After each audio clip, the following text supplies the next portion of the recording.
on GeoGebra, you can get loads of free resources. Maths teachers all over the world upload stuff. This is called GeoGebra Tube, and I just did a search for trigonometry and pulled out some. Here's one.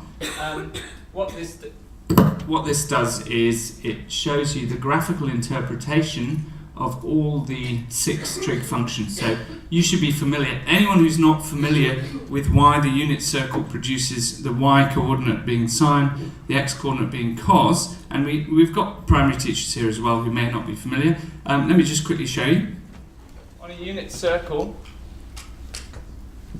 that's the unit circle, and this is obviously how most of us introduce trigonometry beyond 90 degrees. You take a triangle within the first quadrant, so the first quadrant here, second, third and fourth, and this is a unit circle, so the hypotenuse has value 1. This is the x coordinate of this point, xy. This is the y coordinate, so that length there. So we have this angle measured anti-clockwise from the positive axis, theta. So looking at that triangle, we've got sine theta is opposite over hypotenuse, which is y over 1, so y is equal to sine theta. And cos theta is adjacent over hypotenuse, which is x over 1, so therefore x equals cos theta. So what it means, of course, is this point here, the x coordinate at any point is cos of this angle, and the y coordinate is sine of that angle, and of course the gradient is y over x. So the gradient m equals y over x, which is rise over run, which is sine theta over cos theta, but it's also opposite over adjacent, so it's equal to tan theta. And also, just while I'm standing with my legs apart, sine squared theta, sorry, I'm pointing the wrong thing, cos squared theta plus sine squared theta equals 1 is just Pythagoras' theorem.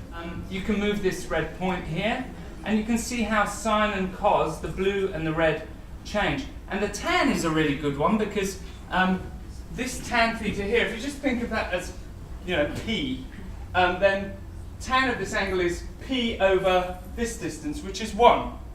That distance is tan theta. And I'm not going to go into why, but it's quite easy then to see why these 3 represent cot, sec, and cosec.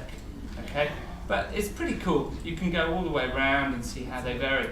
That's quite nice. And another one which is quite nice, is this one. And it's gone back. Oh no, it's there. Oh no, that's the same one. That one. I'm losing time here. Okay, so that's very similar to the one that we saw before. It shows you how the y coordinate maps out as you move around, and I get students to explain why is it that in that first bit, why doesn't it just go diagonally like a straight line?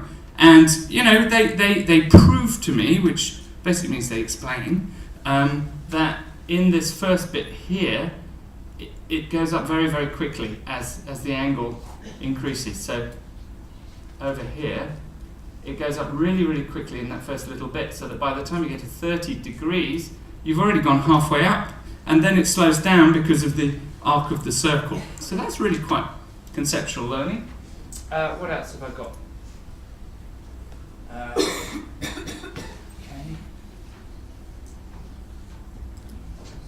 That one there. I think this has got to be my all-time favourite. I can't stand all stations to central.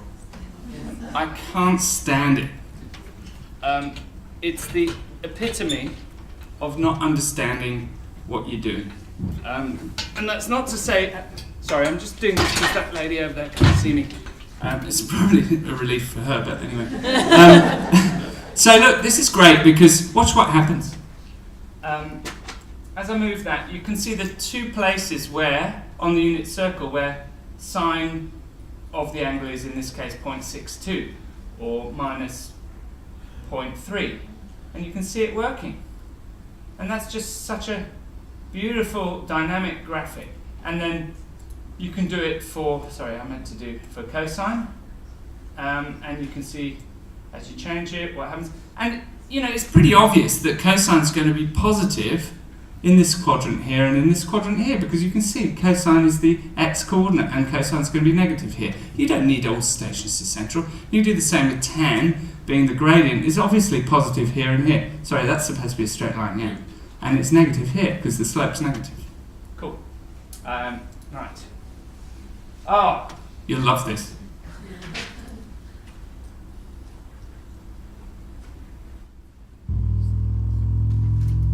So this is a sine wave.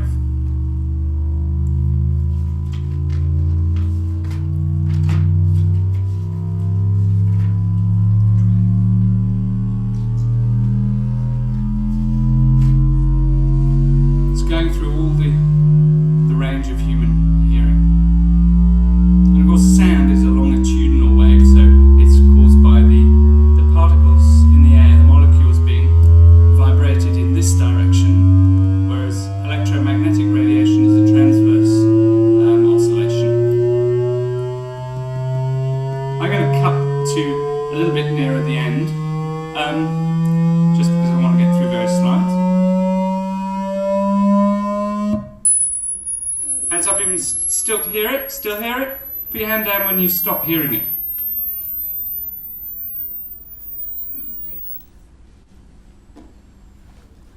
Yeah, I could have just phrased that question like, put your hand down if you're old and keep it up. So, I had a competition. We had to sing a sine wave. It's already over. Oh, come on. Sorry. What's that one there? Okay. We had to sing a sine wave. Who could sing the best sine wave? We had a competition. Okay, I'm going to try and demonstrate.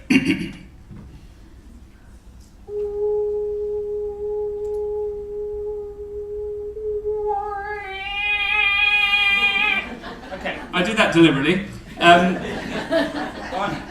This is Audacity. This is Audacity. Most language teachers know about it. It's a free resource. Most schools have it already installed. Okay, that wasn't a great attempt initially. Hopefully it got better. It's not one of my best, but...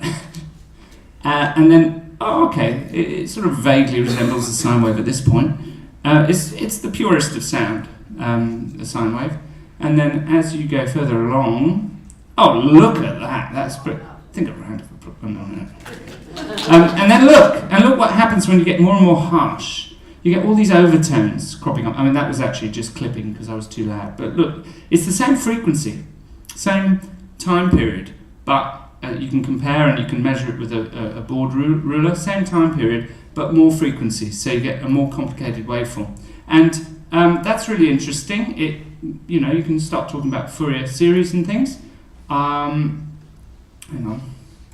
And in fact, we talked a little bit about music and about the fact that, it's the shark again, the fact that the musical intervals are actually all precise ratios. So I didn't play that Audacity clip back, but I could have played it back at 1.5 the speed. You can do all that within Audacity, and it would sound, if you did it as 1.5, it would sound a fifth above. So I can't remember what I sang. Ooh, or something.